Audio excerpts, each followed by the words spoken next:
La muerte de Jesús de Nazaret es probablemente el evento más discutido de la historia humana. Millones creen que fue un sacrificio divino. Otros lo consideran una ejecución política.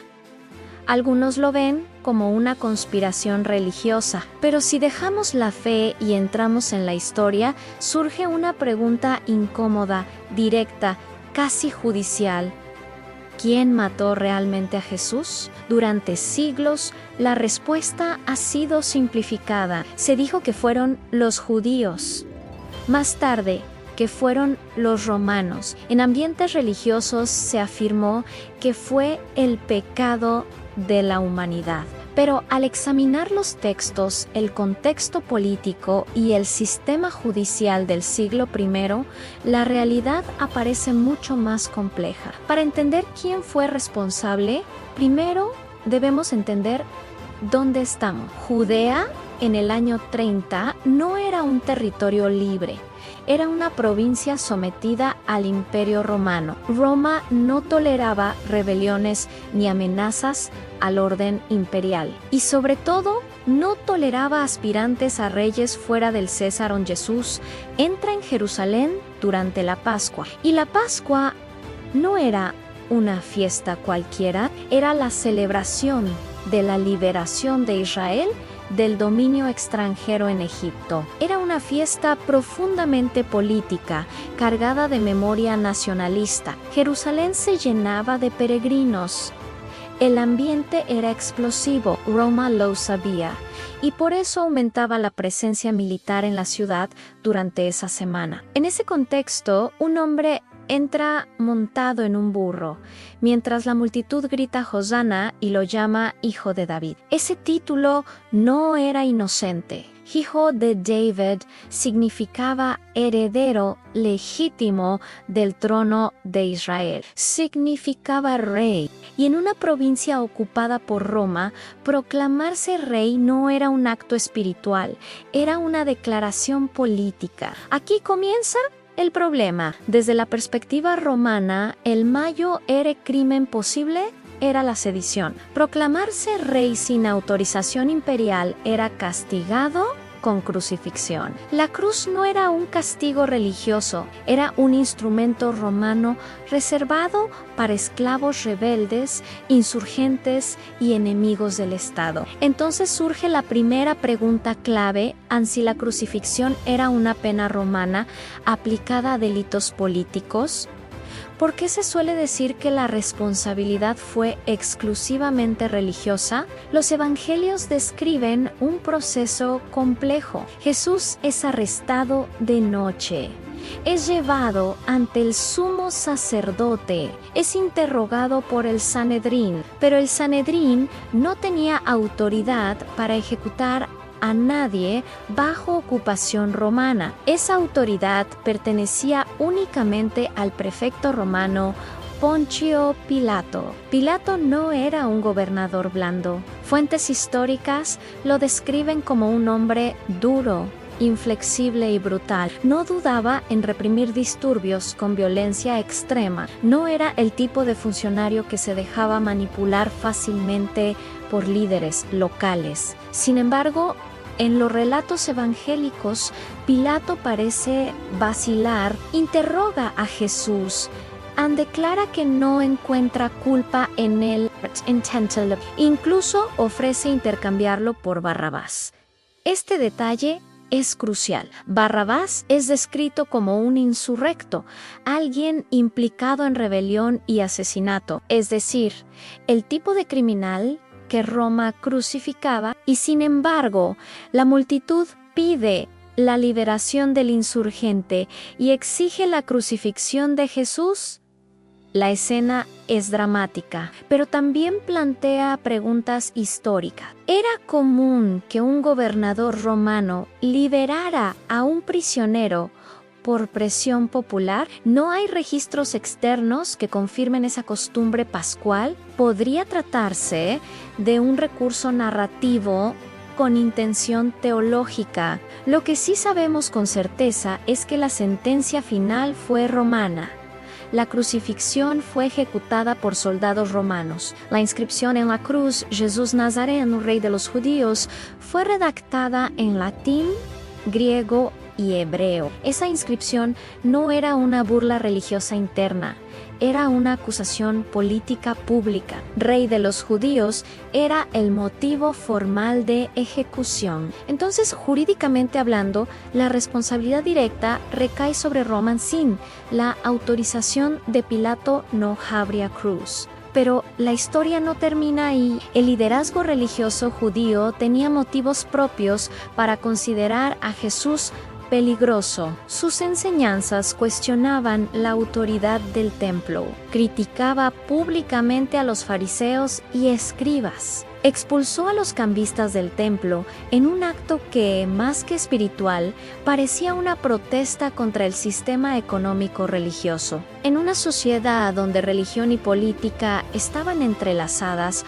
cualquier movimiento mesiánico podía provocar una intervención romana violenta, y si Roma intervenía, el liderazgo local podía perder su posición, su estabilidad y su relativa autonomía. Desde esa perspectiva, eliminar a Jesús podría verse como una medida preventiva. Mejor sacrificar a un hombre que arriesgar una represión masiva. El Evangelio de Juan pone en boca del sumo sacerdote Caifás una frase reveladora: «An conviene que un solo hombre muera por el pueblo». Esa frase puede interpretarse teológicamente, pero también políticamente. Es una lógica de cálculo frío. Sin embargo, incluso si el liderazgo religioso impulsó el arresto, no tenía el poder final. El poder final lo tenía Roma, y aquí aparece el elemento más incómodo de todos. La acusación central no fue blasfemia ante Roma. Roma no ejecutaba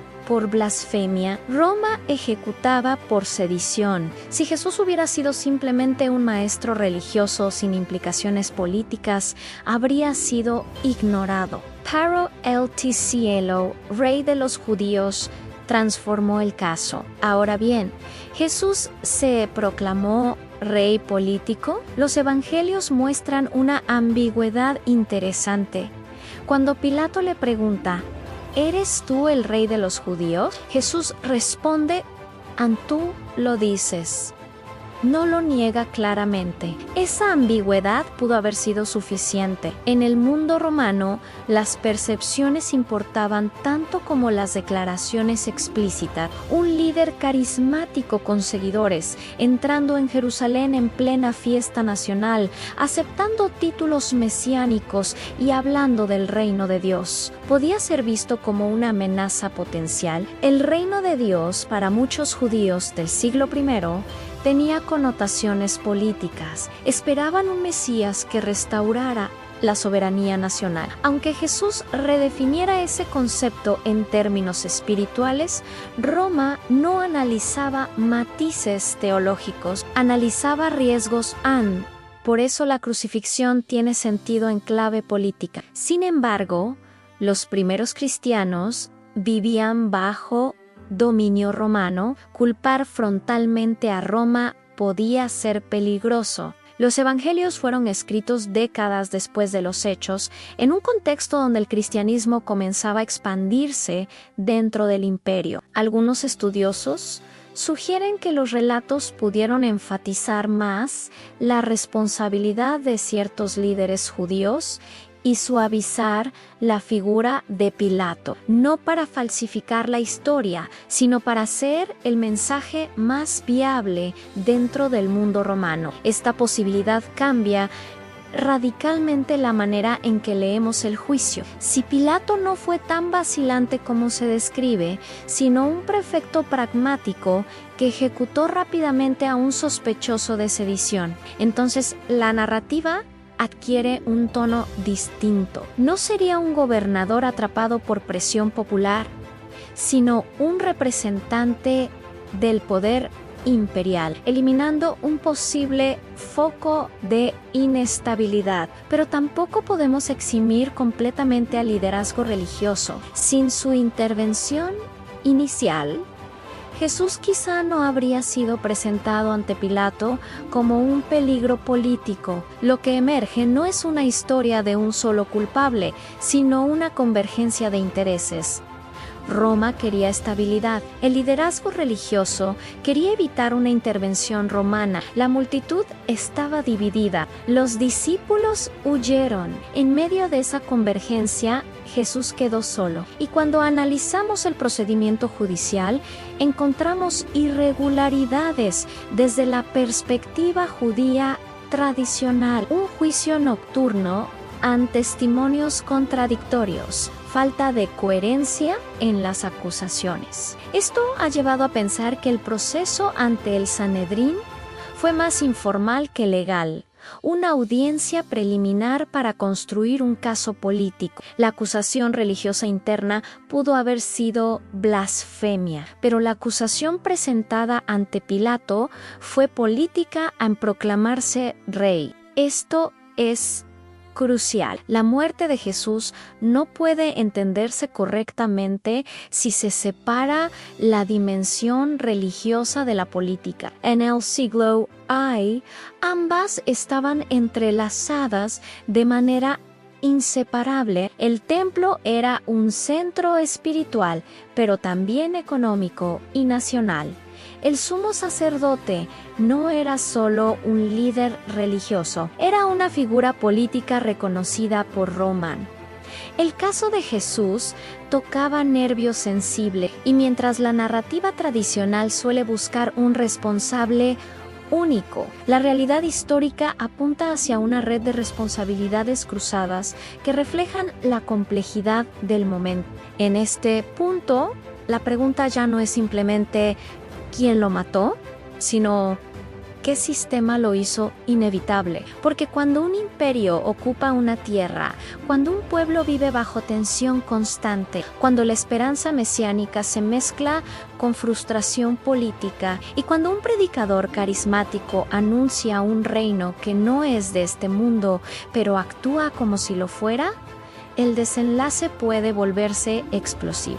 La cruz, entonces, no aparece como un accidente, aparece como el resultado de fuerzas históricas convergentes. Y todavía falta examinar un elemento que rara vez se analiza con profundidad: la responsabilidad de la multitud. La psicología colectiva en momentos de crisis, el fenómeno de presión social en contextos festivos cargados de tensión nacionalista, y cómo un grupo puede inclinar la balanza en una decisión que marcaría la historia para siempre. La escena frente al pretorio romano no puede entenderse solamente como un momento religioso. Es, ante todo, una escena política cargada de psicología colectiva. Jerusalén estaba saturada de peregrinos.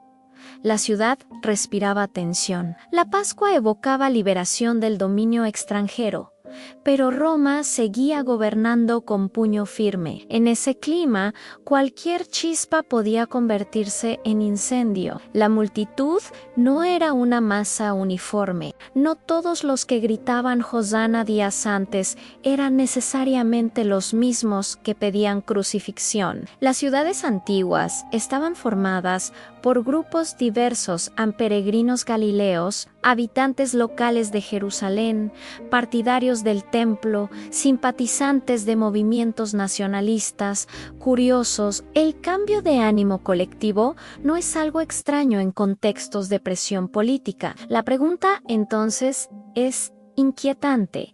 ¿Qué papel jugó la multitud? Los relatos describen un grito repetido: ¡crucifícalo! Pero en términos históricos, las decisiones finales no dependían de la multitud. Roma no era una democracia local. Pilato tenía autoridad absoluta en casos capitales. La presión popular podía influir en el cálculo político, pero no sustituía el poder imperial. Aquí entra un elemento decisivo: a la estabilidad. El prefecto romano tenía una misión clara a mantener el orden. Si una multitud comenzaba a agitarse durante la Pascua, el riesgo de disturbios aumentaba, y un disturbio en Jerusalén durante una fiesta nacional podía escalar rápidamente. La historia demuestra que Roma respondía a las revueltas con brutalidad masiva. Desde esa perspectiva, Pilato enfrentaba una ecuación pragmática. Tenía ante sí a un hombre acusado de proclamarse rey. No parecía liderar una insurrección armada en ese momento, pero su popularidad y el simbolismo mesiánico lo convertían en un factor imprevisible. Si liberaba a Jesús y estallaba una revuelta posterior, su reputación ante Roma podría verse comprometida. Si lo ejecutaba, eliminaba el riesgo inmediato. La decisión romana, entonces, puede leerse como un acto de prevención política. Pero hay otro detalle que merece atención a la forma específica de la ejecución. La crucifixión no solo mataba, humillaba públicamente, era un mensaje. Las víctimas eran expuestas a la vista de todos como advertencia. El cartel Rey de los Judíos no era simplemente una descripción, era una declaración irónica de poder imperial. Roma estaba diciendo, ¡ay, este es el destino de cualquiera que aspire a un trono fuera del César! La cruz funcionaba como propaganda. Sin embargo, la complejidad aumenta cuando analizamos cómo esta muerte fue interpretada por los primeros seguidores de Jesús en lugar de verla únicamente como derrota política. La reinterpretaron como sacrificio redentor. Lo que para Roma era un castigo ejemplar, para los discípulos se convirtió en cumplimiento profético. Esta reinterpretación no elimina la dimensión histórica, más bien la transforma. A lo largo de los siglos, la pregunta ¿quién mató a Jesús? Fue utilizada con fines teológicos y, lamentablemente, también con fines ideológicos. En determinados periodos se culpó colectivamente al pueblo judío, generando persecuciones injustificables. Esa lectura ignora tanto el contexto histórico como la estructura real de poder del siglo I.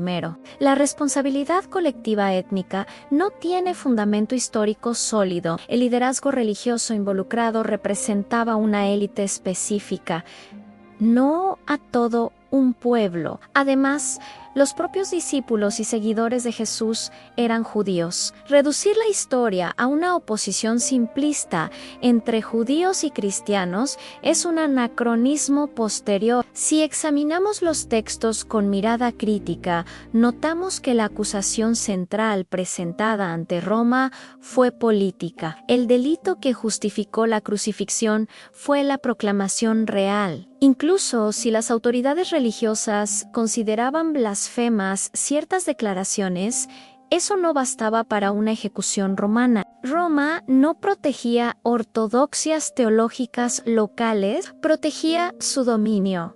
Ahora bien, surge una dimensión aún más profunda. ¿Fue Jesús consciente del riesgo político que corría? Los evangelios muestran repetidas ocasiones en las que anuncia su muerte, habla de persecución, de entrega, de sufrimiento. Esto sugiere que entendía el conflicto creciente. No era ingenuo respecto al peligro que representaba su mensaje en un contexto imperial. Él anuncio del reino de Dios no era neutral. Aunque Jesús lo describiera en términos espirituales, implicaba una autoridad superior a la de cualquier imperio humano. Decir que el verdadero reino pertenece a Dios relativiza todo poder terrenal, y un imperio no tolera fácilmente discursos que cuestionen su legitimidad última. Aquí aparece una tensión fundamental, el choque entre soberanía divina y soberanía imperial. Desde el punto de vista romano, cualquier discurso que proclamara un reino alternativo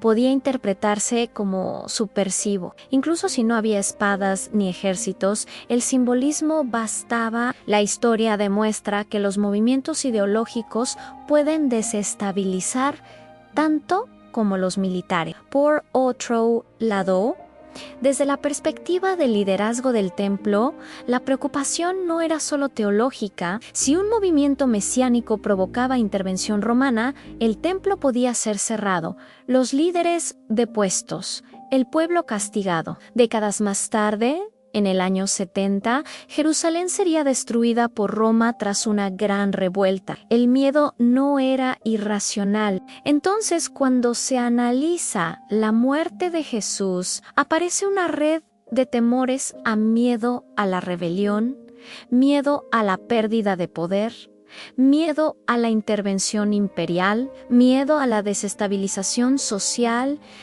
La historia rara vez avanza por odio simple, avanza por cálculos, por presiones, por temores acumulados. El papel de Judas también entra en esta ecuación. Su traición facilitó el arresto en un momento discreto, lejos de las multitudes favorables. Esto sugiere que las autoridades buscaban evitar disturbio. Arrestar a Jesús públicamente durante el día podría haber generado enfrentamientos. La captura nocturna reducía el riesgo. Todo indica una operación diseñada para minimizar el caos. Sin embargo, la dimensión más profunda del asunto no es solo histórica, sino estructural. Cuando un sistema político-religioso se siente amenazado, tiende a protegerse. Jesús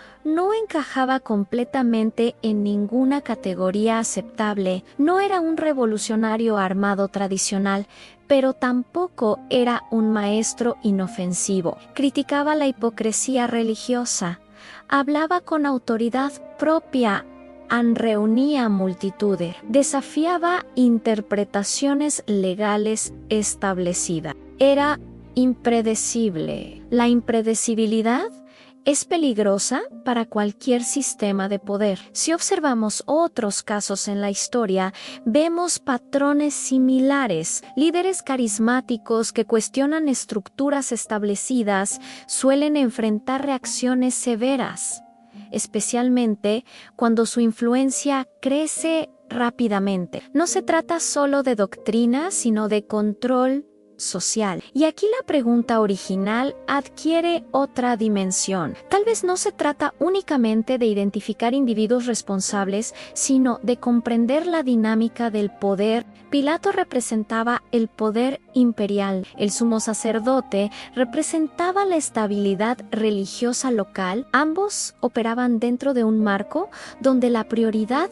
era evitar desorden. En ese marco, la figura de Jesús resultaba incómoda para ambos, pero todavía queda un aspecto más profundo, la interpretación teológica posterior que afirma que la muerte fue necesaria dentro de un plan divino. Esta lectura no elimina las responsabilidades históricas, pero introduce una capa adicional de significado. Según esta visión, los actores humanos tomaron decisiones libres dentro de sus propios intereses, pero esas decisiones convergieron en un desenlace que trascendía sus intenciones. Desde un punto de vista puramente histórico, sin entrar en afirmaciones de fe, lo que se puede afirmar es que la ejecución de Jesús fue una decisión romana influenciada por acusaciones locales. En un contexto de alta tensión política,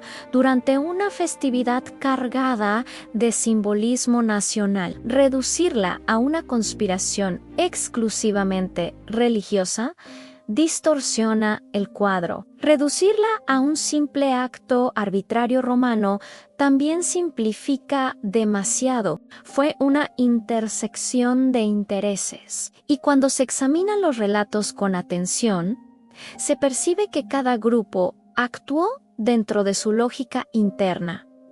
Roma defendía su autoridad. El liderazgo religioso defendía la estabilidad del templo. La multitud reaccionaba bajo presión colectiva. Los discípulos actuaban desde el miedo, Judas desde motivaciones que siguen siendo debatidas. Ningún actor operó en el vacío. Tal vez la pregunta más inquietante no sea solo quién ejecutó la sentencia, sino por qué un sistema entero convergió hacia esa decisión. Porque cuando estructuras políticas, religiosas y sociales se alinean para eliminar a una figura incómoda, la responsabilidad deja de ser individual y se vuelve estructural. La cruz, entonces, no es únicamente el instrumento de una ejecución, es el punto de encuentro entre imperio, religión, temor y poder.